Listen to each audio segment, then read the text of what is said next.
buồn Đang hao dở.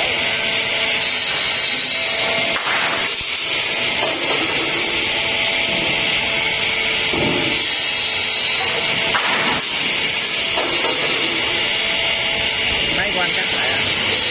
em có biết đâu, biết thì không có.